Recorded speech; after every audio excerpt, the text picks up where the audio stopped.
चलिए तो रेजोनेंस देखते हैं। ठीक है, रेजोनेंस मतलब अनुनाद। ठीक है, तो ये रेजोनेंस जो होता है ये बड़ा ही इंपॉर्टेंट रोल प्ले करता है। ठीक है, कम्युनिकेशन की फील्ड में। ठीक है, उदाहरण के लिए जैसे आपका रेडियो रिसीवर होता है। ठीक है, उसके पास एक एबिलिटी होती है कि वो अपनी इच्छा अनुसार कोई फ्रीक्वेंसी को सेलेक्ट कर सकता है।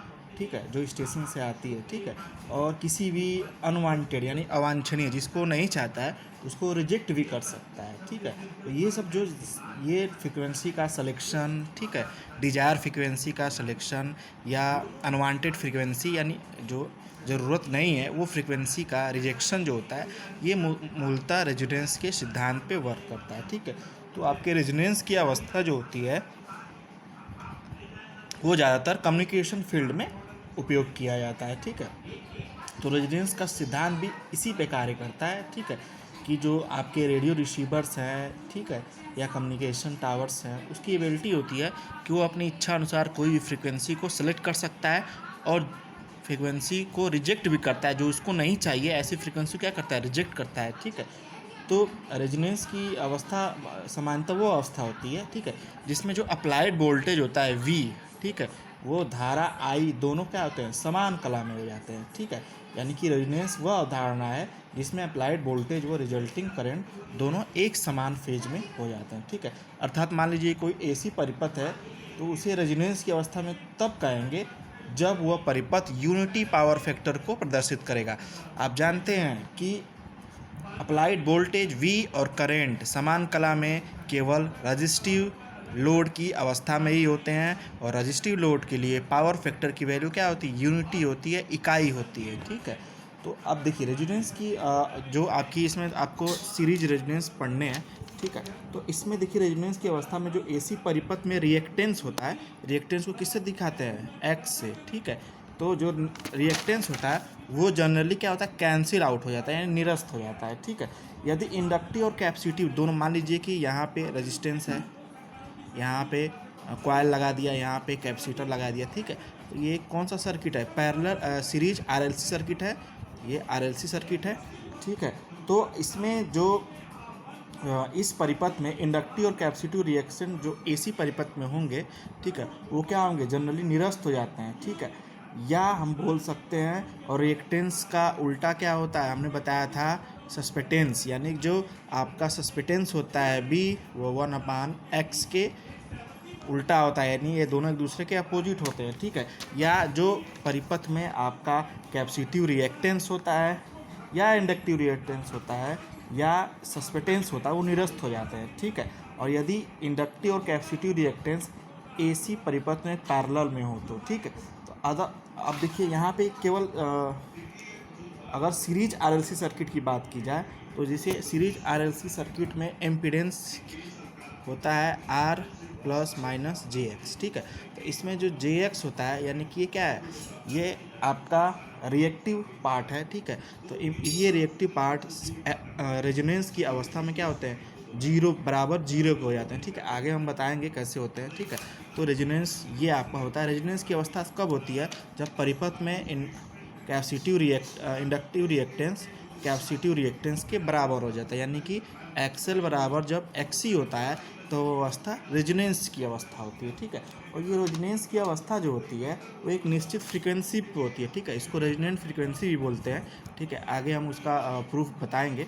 ठीक है, तो चलिए सबसे पहले देख लेते हैं कि RC resonance in series RLC circuit, resonance in RLC circuit. ठीक है, तो देखिए हम आपको मैंने बताया था जब आरएल और आरसी सर्किट का जब प्रूफ मैंने करा रहा था तो उसमें मैंने बताया था कि जो सर्किट में एक्सएल और एक्सी। ठीक है, यानी कि जो इंडक्टिव रिएक्टेंस और कैपेसिटिव रिएक्टेंस एक्सी होते हैं। ठीक है, वो फ्रीक्वेंसी के वेरी करने पे क्या करते हैं, बढ़ते हैं। ठीक है, एक ग्राफ हमने नोट्स में बनाया था। ठीक है, ये हमेशा ध्यान दीजिएगा कि सर्किट में जो आपके एक्सएल हैं या एक्सी हैं। ठीक है, वो फ्रीक्वेंसी यानी ये अप्लाइड वोल्टेज आपका कांस्टेंट रहेगा और फ्रीक्वेंसी आपको वेरी करनी है। ठीक है, यानी कि वो अप्लाई वोल्टेज को कांस्टेंट रखते हुए जब आप फ्रीक्वेंसी को वेरी करते हैं तो देखिए एक्सएल यानी कि इंडक्टिव केस में क्या होता है, ये देखिए ग्राफ हम बना दे रहे हैं, ये आपका एक्सएल है। ठीक है,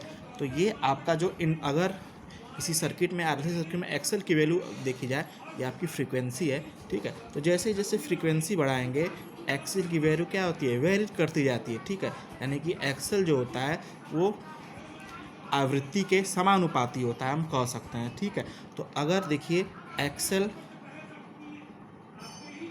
जो होता है इसकी वैल्यू होती है ओमेगा इंटू एल, ठीक है। ओमेगा क्या है, ये भाई रेडियन प्रति सेकेंड वो चक्कर है, ठीक है।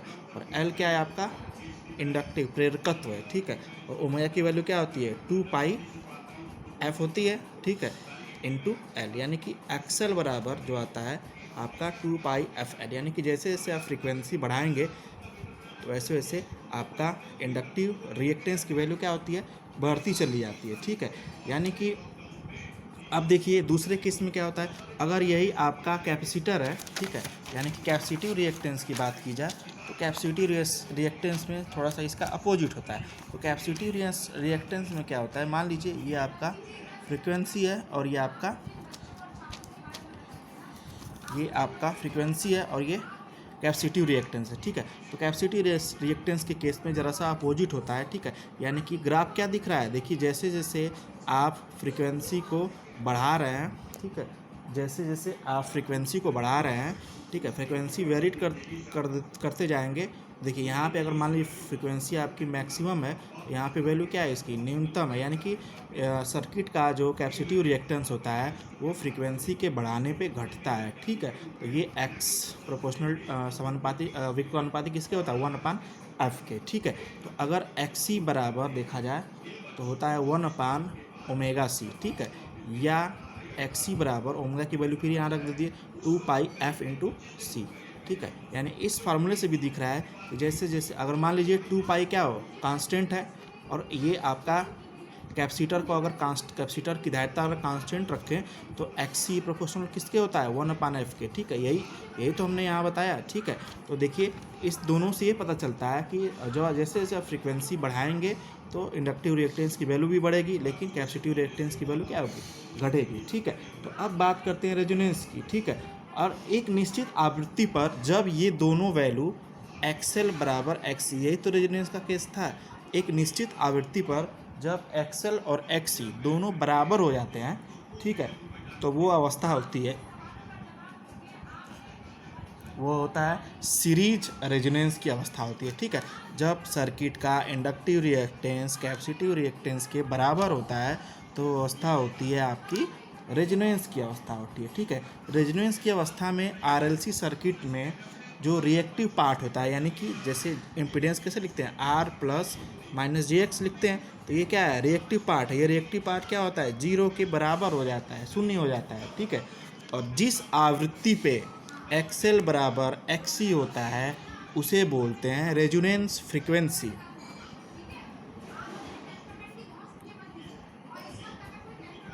एफ आर, इसको एफ आर से डिनोट करते हैं, अर्थात वह फ्रीक्वेंसी, ठीक है, जिस पे सर्किट का एक्सएल यानी इंडक्टिव रिएक्टेंस कैपेसिटिव रिएक्टेंस के बराबर होता है, रेजोनेंस फ्रीक्वेंसी कहलाती है, ठीक है। इसे ओमेगा आर रेडियन प्रति सेकेंड या हर्ट्ज दोनों में आप इसको लिख सकते हैं, ठीक है।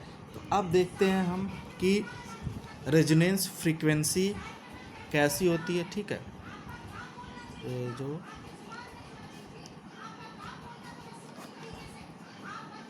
रेजोनेंस फ्रीक्वेंसी, ठीक है। तो अब देखते हैं कि रेजोनेंस फ्रीक्वेंसी का एक डेरिवेशन आता है, ठीक है, मैंने नोट्स में आपको बताया था, उसको देख लेते हैं, ठीक है।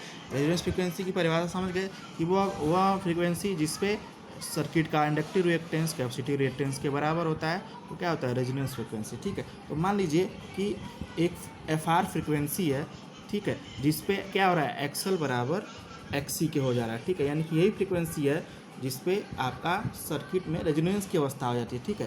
तो एक्सएल बराबर क्या होता है एक्सी, ठीक, और एक्सएल की वैल्यू हम बोल सकते हैं 2 पाई, जो ऊपर हमने बताया था एफ आर इंटू एल। वहाँ पर क्या था 2 पाई एफ था, लेकिन यहाँ पे क्या है अब एक्सएल बराबर एक्सी हो रहा है, ठीक है।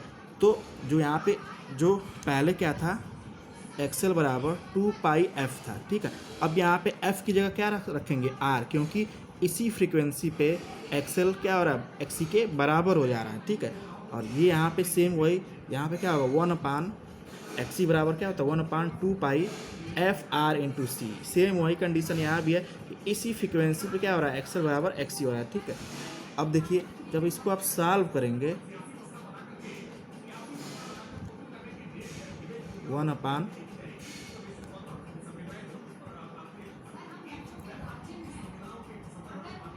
एफ आर स्क्वायर बराबर 1/4 पाई स्क्वायर, क्रॉस मल्टीप्लिकेशन कर दिया गया है, ठीक है।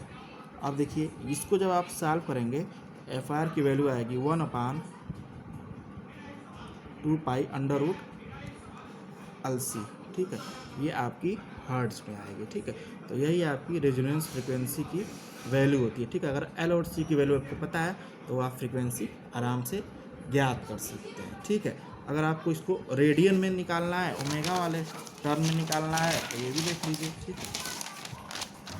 ओमेगा वाले टर्म में हमने बताया एफ आर को रेडियन में भी देख सकते हैं, तो अगर वो ओमेगा आर जो रेडियन प्रति सेकेंड उसका फ्रिक्वेंसी का जो चक्रण है वो क्या है ओमेगा आर है रेडियन प्रति सेकेंड, तो ओमेगा बराबर क्या होता है 2 पाई एफ होता है, लेकिन यहाँ पे एफ आर होगा, क्यों? क्योंकि इसी फ्रिक्वेंसी पे एफ आर क्या है रेजोनेंस फ्रिक्वेंसी पे एक्सएल बराबर एक्स सी हो रहा है, ठीक है। यानी कि अब देखिए ओमेगा आर 2 पाई और एफ आर की वैल्यू अभी हमने निकाला है वो क्या था 2 pi in under root L C था, ठीक है। 2 पाई से 2 पाई कैंसिल हो जाएगा, तो ओमेगा आर बराबर क्या हो जाएगा 1/अंडर रूट एल सी रेडियन प्रति सेकेंड, ठीक है। तो ये आपका क्या हो गया ओमेगा एंगुलर वेलोसिटी, ठीक है, रेजोनेंस की अवस्था में, ठीक है, रेडियन प्रति सेकेंड में है, ठीक है। और एफ आर क्या है रेजोनेंस फ्रिक्वेंसी, ठीक है। तो ये आपका रेजोनेंट फ्रिक्वेंसी हो गया आरएलसी सर्किट के, ठीक है। आगे हम देखेंगे कि आरएलसी सर्किट के कुछ कैरेक्टरिस्टिक हैं, ठीक है, उसको हम नेक्स्ट वीडियो में बताएंगे, ठीक है। Thank you.